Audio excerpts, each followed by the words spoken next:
Praise the Lord, सबको जय मसीह की। आइए हम एक वचन में जाएंगे जिसका शीर्षक है चुनाव करना। यानी कि परमेश्वर का वचन आज हमें सिखाता है कि हम कैसा चुनाव करते हैं, हम क्या चाहते हैं। वचन में जब हम जाएंगे व्यवस्था विवरण 30 अध्याय और उसका 19 पद, परमेश्वर का वचन इस प्रकार कहता है। आइए पढ़ेंगे, निकाल लेंगे। वचन कहता है, मैं आज आकाश और पृथ्वी दोनों को तुम्हारे सामने इस बात की साक्षी देता हूँ कि मैंने जीवन और मरण, आशीष और शाप तुम्हारे आगे रखा है, इसलिए कि तू जीवन ही को अपना ले, कि तू तेरा वंश दोनों जीवित रहने पाए। आमीन, हालेलुया। परमेश्वर का धन्यवाद कि सच में हमारा परमेश्वर वहाँ है। वो इस बात को हमें और आपको चाहता है कि हम अपने जीवन में जीवन को पाना चाहते हैं या हम श्राप को पाना चाहते हैं। हम जीवन को पाना चाहते हैं या मरण को पाना चाहते हैं। हम आशीष को चाहते हैं या श्राप को चाहते हैं। ये परमेश्वर ने हमारे और आपके ऊपर छोड़ दिया है कि हम क्या चुनाव करते हैं। परमेश्वर का वचन तो बताता है कि परमेश्वर ने मूसा के सामने इस बात को रख दिया, इजराइलियों के सामने इस बात को रख दिया कि तुम क्या चुनना चाहते हो, आशीष या श्राप, जीवन या मरण, आप क्या चाहते हैं। इसी प्रकार परमेश्वर आज के इस दिन में हमसे और आपसे भी इसी सवाल को करते हैं और पूछते हैं कि हम और आप क्या चाहते हैं, जीवन चाहते हैं या मरण चाहते हैं, आशीष चाहते हैं या श्राप चाहते हैं। क्यों परमेश्वर इस बात को पूछ रहे हैं? क्योंकि परमेश्वर वचन कहता है यूहन्ना की पुस्तक में 15 अध्याय के 16वें पद में परमेश्वर इस बात को कहते हैं, क्योंकि मैंने तुम्हें चुना है, तुमने मुझे नहीं चुना। हमें इस बात को समझना है कि प्रभु ने हमें चुना है, हमने प्रभु को नहीं चुना। और यही बात परमेश्वर हमें सिखाना चाहते हैं इन वचनों से कि परमेश्वर ने हमें एक मौका हमें दिया है, परमेश्वर ने आपको एक मौका दिया है कि हम क्या चुनाव करते हैं। है ना, कई बार हम और आप संगति करते हैं, प्रार्थना कर रहे हैं, वचन पढ़ रहे हैं, भवन जा रहे हैं, लेकिन क्या हमने चुनाव सही किया है? ये हमें देखना है कि हमने आशीष को पाने का चुनाव किया है या श्राप को, जीवन को पाने का चुनाव किया है या फिर हमने मरण को पाने का चुनाव किया है। हमें और आपको ये जांचने की जरूरत है और यही बात परमेश्वर हमें यहाँ सिखाते हैं। कई बार हम जब एक कलीसिया के साथ संगति करते हैं तो कई बार हम भटकते हैं, हम दूसरी जगहों पर या दूसरी कलीसियाओं में हम जाना चाहते हैं। हम इस बात को कहते हैं कि हाँ, एक बार हम एक समय में एक जगह पर हम संगति करेंगे, फिर दूसरे समय में दूसरी जगह जाकर हम संगति करेंगे।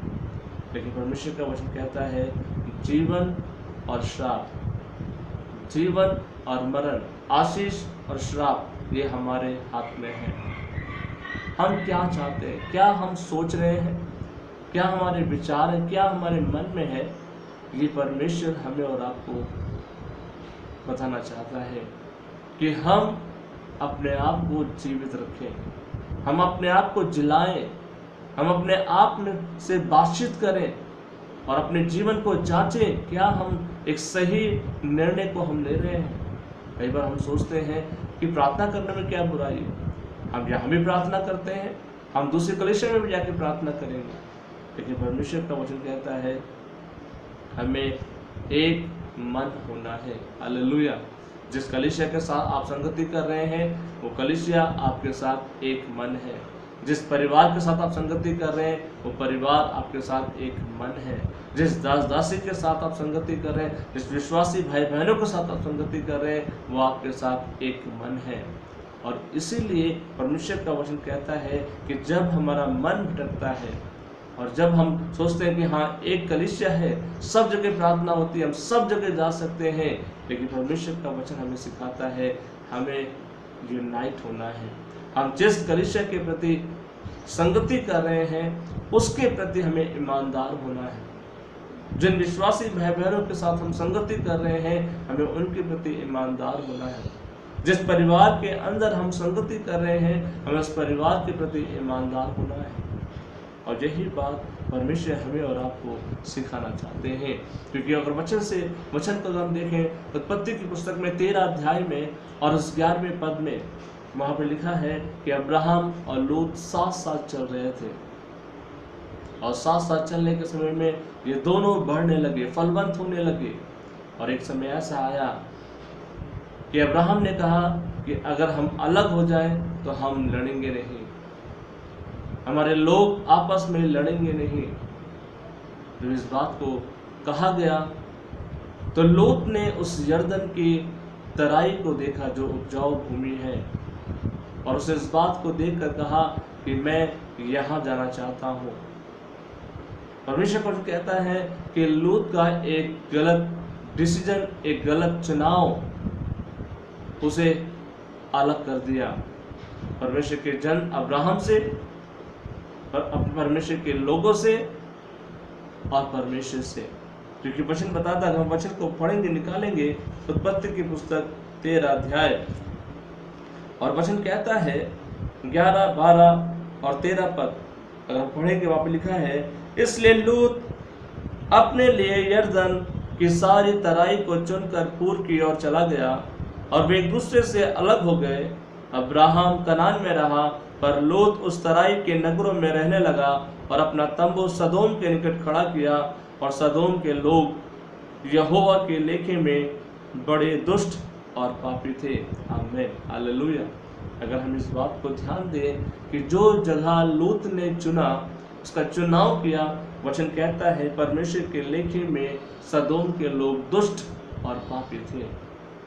और यही बात हमें और आपको सीखना है। कई बार हमारा डिसीजन, कई बार हमारा चुनाव गलत होता है और हम ऐसे लोगों की संगति करते हैं जो दुष्ट है और पापी है। और परमेश्वर यह हमें सिखाना चाहते हैं अब्राहम के जीवन से। जब हम अब्राहम के जीवन को पढ़ते हैं, वहाँ 14वें पद से लिखा है कि लूत अब्राहम से अलग हो गया, तब उसके पश्चात यहोवा ने अब्राहम से कहा कि आंख उठाकर देख, जिस स्थान पर तू है वहां से उत्तर, दक्षिण, पूरब, पश्चिम चारों ओर दृष्टि कर, क्योंकि जितनी भूमि तुझे दिखाई देती है उस सब को मैं तुझे और तेरे वंश को मैं युग युग के लिए दे दूंगा। आमीन, हालेलुया। परमेश्वर एक तरफ लूत ने जो चुनाव किया कि वो ऐसे लोगों के बीच में जा ठहरा जो दुष्ट है और पापी है, लेकिन दूसरी तरफ अब्राहम जब ठहरा रहा, प्रभु पर भरोसा किया उसने, परमेश्वर का वचन कहता है कि परमेश्वर ने बातचीत किया और कहा अपनी आंख उठा, जहां तक तेरी नजर जाती है वो सब मैं तुझे और तेरे वंश को युग युग के लिए दे दूंगा।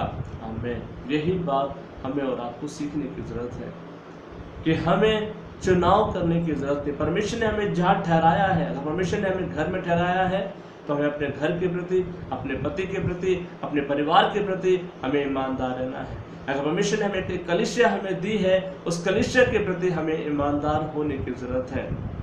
अगर परमेश्वर ने आपको दास दासी और विश्वासी भाई बहन दिए हैं तो हमें उनके प्रति ईमानदार होने की जरूरत है। अगर परमेश्वर ने हमें परिवार दिया है तो उसके प्रति हमें ईमानदार होने की जरूरत है। और यही बात परमेश्वर का वचन कहता है, हमें सिखाता है कि जैसे अब्राहम को परमेश्वर ने वादा किया कि तू अपनी आंख उठा और जहां तक तेरी नजर जाती है वो सब मैं तुझे देता हूँ, वैसे ही परमेश्वर आज के दिन में इस वचन से अपने लोगों से बात करते हैं कि अगर हम चुनाव जल्दबाजी में या अच्छी चीज़ों को देखकर जब हम करते हैं तो हम ठोकर खाते हैं, लेकिन जब हम ठहरते हैं, धीरज धरते हैं अब्राहम की तरह, तो परमेश्वर का वचन कहता है कि जहाँ पर हम हैं वहीं परमेश्वर हमें आशीष देता है। अगर हम अपने जॉब में हैं तो वहाँ परमेश्वर हमें आशीष देता है। अगर हम अपने कलीसिया में हैं परमेश्वर वहाँ हमें आशीष देता है। अगर हम अपने परिवार में हैं तो परमेश्वर वहाँ हमें आशीष देता है। हम जहाँ हैं वहाँ परमेश्वर अपने वचन के अनुसार हमें आशीष देता है, क्योंकि परमेश्वर ने ये वादा किया अब्राहम से जब परमेश्वर ने ये वादा किया कि अपनी आंख उठा और जहां तक तेरी नजर जाती है वो सब मैं तुझे देता हूँ और तेरे वंश को देता हूँ, वैसे ही परमेश्वर आज के इस दिन में हमसे और आपसे भी वादा करते हैं और इस बात को कहते हैं कि हम कोई भी गलत चुनाव हम ना करें, हम कोई भी जल्दबाजी ना करें, बल्कि हम ठहरें और प्रभु की आवाज़ को सुने, प्रभु के साथ संगति करें, प्रभु में बने रहें, उस पर विश्वास करें, ताकि परमेश्वर के वचन के अनुसार हम फलवंत होने पाए। प्रभु इस वचन के द्वारा आपको आशीष दें। Praise the Lord. सबको जय मसीह की। प्रभु आपको आशीष दें।